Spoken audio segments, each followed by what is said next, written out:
नमस्कार दोस्तों, स्वागत है आप सभी का इजी नौकरी चैनल पे। दोस्तों, वर्ल्ड हिस्ट्री की क्लासें चल रही हैं और 3 वीडियो में ही आपकी वर्ल्ड हिस्ट्री पूरी कंप्लीट हो जाएगी एमसीक्यू के साथ। तो ये है पहली वीडियो, फर्स्ट पार्ट सेट 1 और ये रहा पहला क्वेश्चन।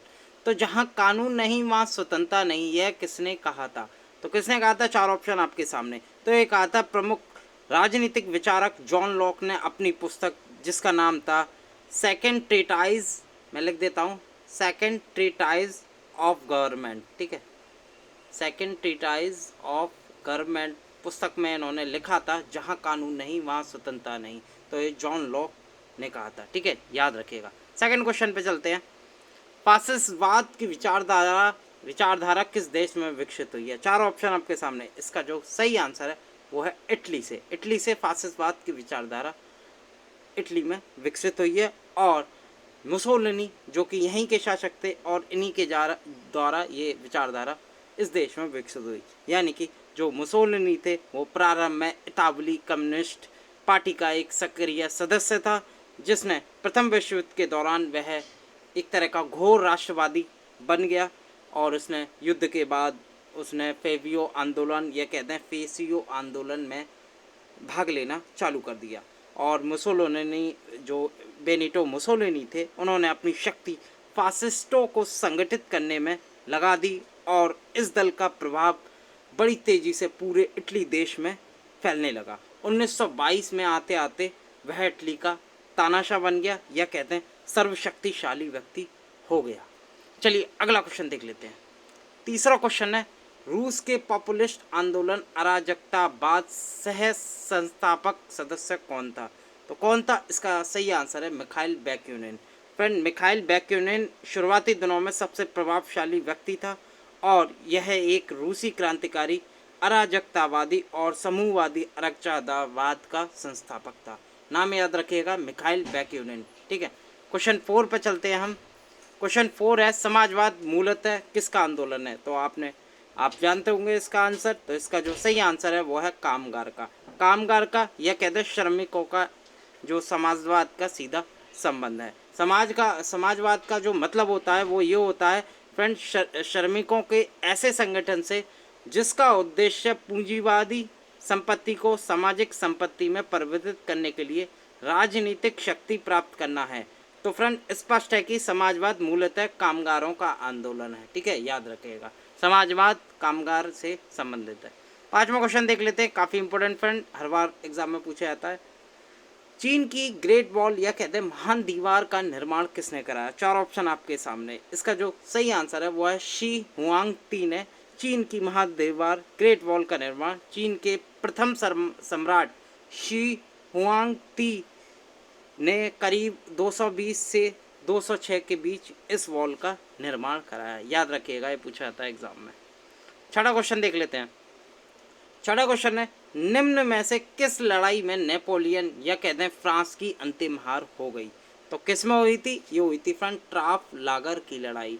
ट्राफलगर की लड़ाई, और जो कि फ्रेंड्स कब हुई थी? 21 अक्टूबर, मैं सन लिख देता हूँ ताकि आपको याद रहे, 21 अक्टूबर 1805 को ये लड़ाई हुई और इसमें नेपोलियन की जो थी, फ्रांस के थे नेपोलियन, उसमें इनकी हार हो गई थी और इसकी जो अंतिम हार थी, ठीक है, जो नेपोलियन की जो हार थी, यानी कि इसे कहते हैं ये फ्रांस की अंतिम हार साबित हुई।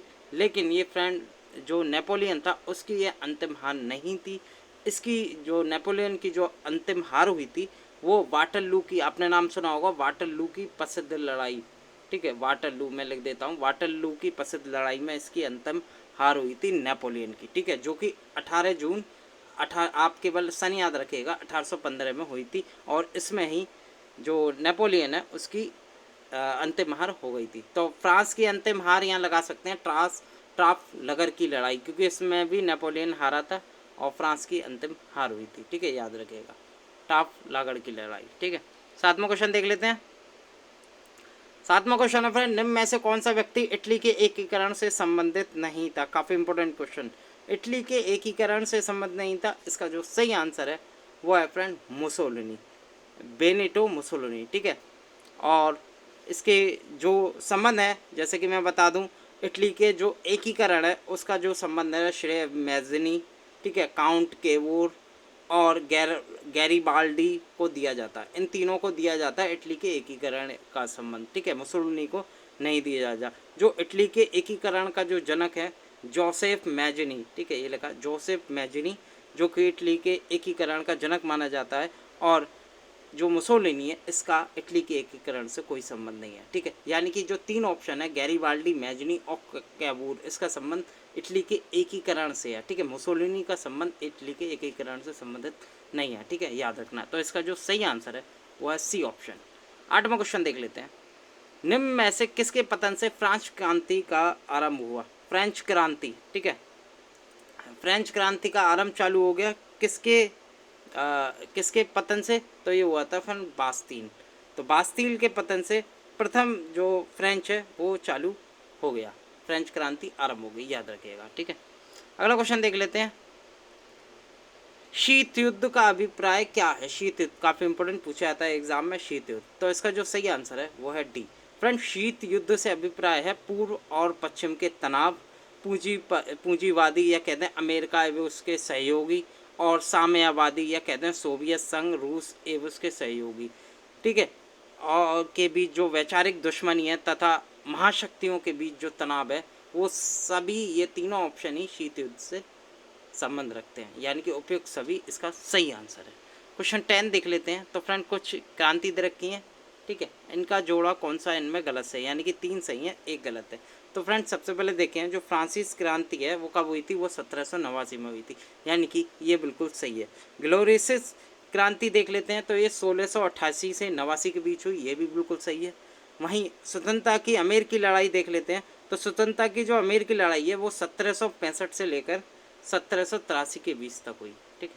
जो अमेरिका का जो स्वतंत्रता आंदोलन था वो 1765 से 1783 के बीच हुई, और यहाँ 1765 से 70 दे रखा, तो ये बिल्कुल गलत है। याद रखिएगा 1765 से 1783 स्वतंत्रता की अमेरिका लड़ाई लड़ी गई, ठीक है, याद रखिएगा। और जो रूसी क्रांति थी वो फ्रेंड 1917 में हुई थी, यानी कि इसका जो सी ऑप्शन है वो बिल्कुल गलत है, बाकी सब ऑप्शन बिल्कुल सही है। 11वां क्वेश्चन देख लेते हैं। 11वां क्वेश्चन है फ्रेंड 1854 से 56 के बीच जो क्रीमियन युद्ध है वो किसके बीच लड़ा गया था? 1854 और 56 के बीच, काफ़ी इंपॉर्टेंट फ्रेंड, किसके बीच लड़ा गया था? इसका जो सही आंसर है वो है रूस और तुर्की के बीच ये लड़ा गया था। कब हुआ था ये? 1854 में हुआ था, और इसका जो समापन है 1856 में हो गया था। इस युद्ध में ब्रिटेन, फ्रांस एवं तुर्की की संयुक्त सेना ने रूस को पराजित कर दिया था, ठीक है, याद रखेगा। तो रूस और तुर्की के बीच लड़ा गया था। अगला क्वेश्चन देख लेते हैं 12वां। तो 12वां क्वेश्चन है ये, प्रथम विश्व युद्ध में जापान किसकी ओर से लड़ा? काफ़ी इंपॉर्टेंट क्वेश्चन। तो 12वां क्वेश्चन है फ्रेंड्स, इसका जो सही आंसर है जापान लड़ा था फ्रेंड जर्मनी के खिलाफ, और यूके के साथ हो गया था, और जर्मनी के खिलाफ लड़ा था, ठीक है। सबसे पहले मैं बता दूं फ्रेंड धुरी शक्तियाँ कौन कौन सी थी वर्ल्ड वार में?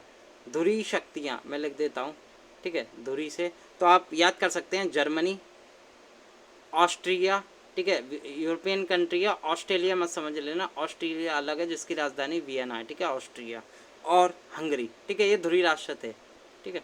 और मित्र राष्ट्र मैं बता दे रहा हूँ, मित्र राष्ट्र कौन कौन से थे ये भी पूछा जाता है, तो आपको याद होनी चाहिए। मित्र राष्ट्र थे फिर यूके, अमेरिका और फ्रांस, इटली, ये सब मित्र राष्ट्र थे, ठीक है।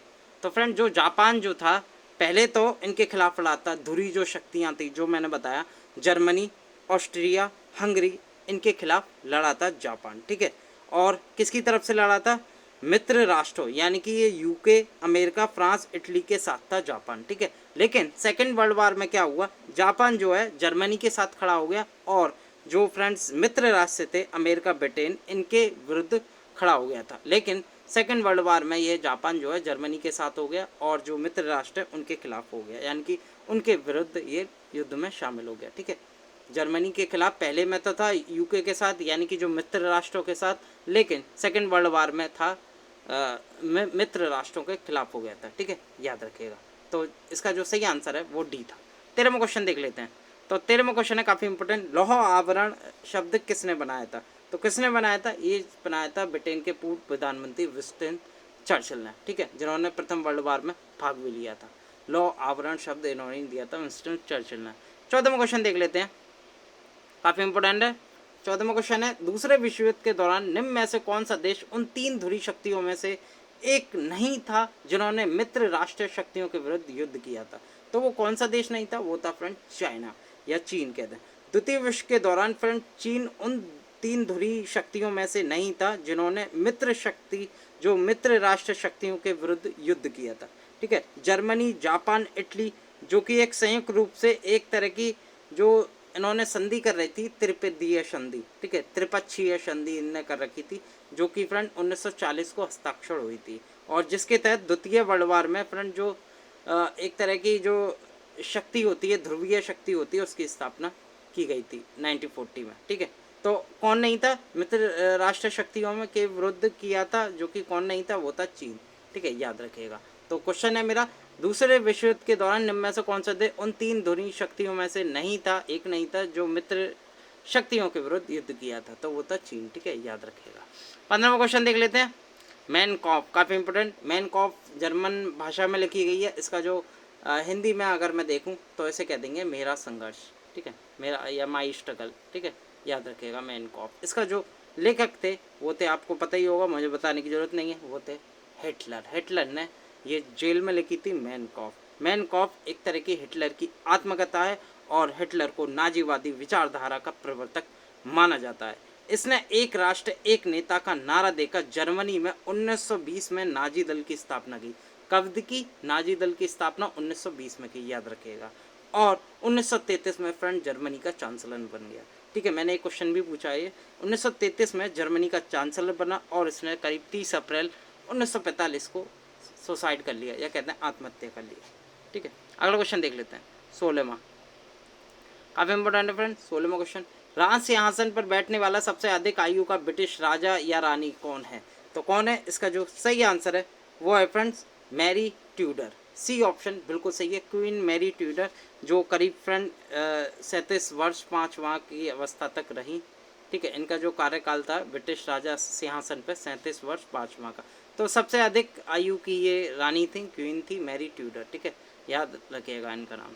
17वां क्वेश्चन देख लेते हैं, हिटलर जर्मनी का चांसलर कब बना? और फ्रेंड्स अभी अभी मैंने एक्सप्लेनेशन में आपको बताया, हिटलर जो था वो 1933 में जर्मनी का चांसलर बना था। ठीक है, याद रखिएगा। अगला क्वेश्चन देख लेते हैं, 18वां क्वेश्चन, इंग्लैंड के पहले प्रधानमंत्री कौन थे? काफ़ी इंपॉर्टेंट है फ्रेंड, ये पूछा जाता है एग्जाम में, एसएससी में भी कई बार पूछा गया है, और पीसीएस हो चाहे यूपीएससी हो, उनमें भी ये क्वेश्चन पूछे गए हैं। तो वो थे फ्रेंड रॉबर्ट पालवोल। ठीक है, रॉबर्ट पालवोल, जो कि इंग्लैंड के पहले प्रधानमंत्री थे, याद रखिएगा इनका नाम। 19वां क्वेश्चन देख लेता हूँ, पर्ल हार्बर पर हमला कब किया? तो फ्रेंड पर्ल हार्बर पर हमला कब हुआ था? तो फ्रेंड जो जापान ने सेकेंड वर्ल्ड वार के दौरान अमेरिका के जो एक नौसैनिक अड्डा था उस पर हमला कर दिया था। तो ये कब किया था? ये किया था 1941 में। ठीक है, जहाँ अमेरिकी जो पैसिफिक एक तरह का पोत समूह है वहाँ ठहरा हुआ था, और यहीं जापानियों ने सन 1941 में ये आक्रमण कर दिया। ठीक है, याद रखिएगा, ये काफ़ी अमेरिका की क्षति हुई थी इसमें। इसके बाद ही अमेरिका वर्ल्ड वार सेकंड में कूद गया था, सेकंड वर्ल्ड वार में 1942 में कूद गया था। ठीक है, याद रखिएगा। तो इम्पोर्टेंट था, 1941 में पर्ल हार्बर पर जापानियों द्वारा हमला किया गया था। 20वां क्वेश्चन देख लेते हैं, last question of the video part 1। Last question है, अमेरिका ने द्वितीय विश्व युद्ध में कब भाग लिया? तो काफ़ी इंपॉर्टेंट, अभी मैंने बताया था। तो फ्रेंड ये भाग लिया था अमेरिका ने 1942 में। 1941 में पर्ल हार्बर का अटैक होने पर अमेरिका ने कहा कि अब हम सेकेंड वर्ल्ड वार में का हिस्सा बनेंगे। तो इन्होंने युद्ध की घोषणा कर दी। 1942 में ये world war second world war में जुड़ गया। और फ्रेंड जब जो सेकेंड वर्ल्ड वार चल रहा था तब एक ऑपरेशन टॉर्च भी चल रहा था। ठीक है, ऑपरेशन टॉर्च यह था कि जो फ्रेंड जर्मनी से सब लड़ रहे थे, जितने भी देश थे सब जर्मनी के खिलाफ थे। और फ्रेंड्स एक तरह का ये ऑपरेशन टॉर्च में ये था कि हमें लैंडिंग का करनी है। अमेरिका, इंग्लैंड, ये फ्रेंड ऐसी जगह लैंडिंग करना चाहते थे जहाँ जर्मनी के सैनिक ना हो और हम आराम से उनकी टेरिटरी में आगे बढ़ सकें। तो ऑपरेशन टॉर्च भी चल रहा था जब, और ऑपरेशन टॉर्च का ही हिस्सा बना था अमेरिका। ठीक है, और Britain, France, America in operation torch का सब अनुसरण कर रहे थे। तो दोस्तों कैसी लगी हमारी MCQ with explanation, MCQ world war या कहते हैं वर्ल्ड हिस्ट्री पार्ट 1। तो फ्रेंड आई होप आपको ये वीडियो बहुत पसंद आई होगी। अगर वीडियो पसंद आई है तो वीडियो को लाइक करें, साथ के साथ चैनल को भी सब्सक्राइब करें। और फ्रेंड्स हो सके तो अपने दोस्तों के साथ ज़रूर शेयर करना ताकि वो भी इस वीडियो का फ़ायदा ले सकें। फ्रेंड्स सेकंड पार्ट के साथ मैं जल्दी आपके साथ उपस्थित हूँगा, तब तक के लिए थैंक यू वेरी मच।